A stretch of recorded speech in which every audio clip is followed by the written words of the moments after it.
राम भरत मिलाप। इधर राम लक्ष्मण और सीता चित्रकूट पर्वत पर एक चट्टान पर बैठकर प्रकृति की सुंदरता का आस्वाद ले रहे थे। कुछ समय पश्चात लक्ष्मण को दूर से कहीं धूल के रेले उठते दिखाई दिए।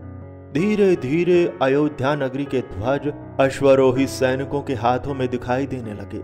उसने तुरंत राम को आवाज दी, बंधु इधर आइए, देखिए भरत हमसे युद्ध करने के लिए अनगिनत सैनिक साथ लेकर इधर ही आ रहा है। तब उसे शांत करते हुए श्री राम ने कहा, जैसे तुम कह रहे हो तो वास्तव में भरत ही इस तरफ आ रहा है, इसमें कोई संदेह नहीं। भरत बड़ा ही बंधु प्रेमी है, वह मुझे प्राणों से भी प्रिय है। तुम्हारे साथ और सीता सहित मैं वल्कल धारण करके वनवास में आ गया हूं। यह जानकर व्याकुल होकर वह प्रेम से हमें मिलने आया है। तभी भरत ने श्री राम को देखा और वो दौड़कर उनके पास आया। उनके चरणों पर गिरकर रुद्ध कंठ से कहा, आप मेरे कारण यह दुख भोग रहे हैं, मेरे जीवन का धिक्कार है। श्री राम ने झट से उसे उठाकर हृदय से लगाया। श्री राम ने उसे अपने राज्य का और पिता का कुशल पूछा। तब भरत और भी शोकाकुल हुआ। धैर्य जुटाकर कहा, तुम्हारे विरह में तात का स्वर्गवास हुआ। क्या पिताजी का स्वर्गवास हुआ? यह बहुत बुरा हुआ।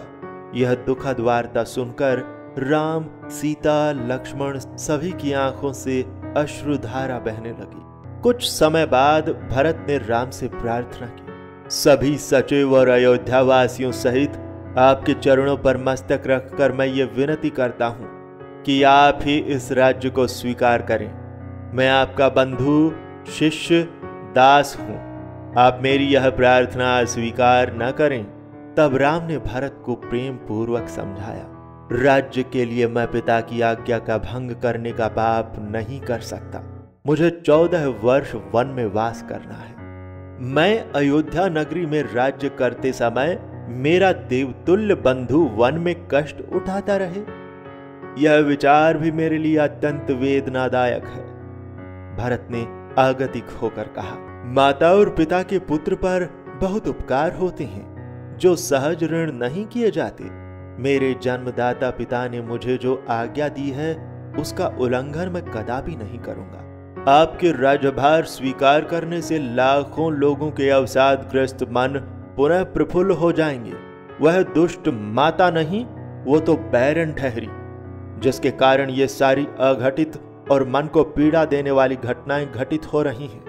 इसलिए आप संकोच मत करिए, मेरी बात मानिए। भरत के यह व्याकुल शब्द सुनकर उसे सांत्वना देते हुए राम ने कहा, मैं 14 वर्ष की अवधि को पूर्ण करके जब वन से लौट कर आऊंगा तब राज्य पद को स्वीकार करूंगा। तब तक मैं अपना कर्तव्य निभाऊंगा। तुम अपना कर्तव्य निभाना भरत। भावना से कर्तव्य श्रेष्ठ होता है। भगवान, मैं यह एक शर्त पर करूंगा।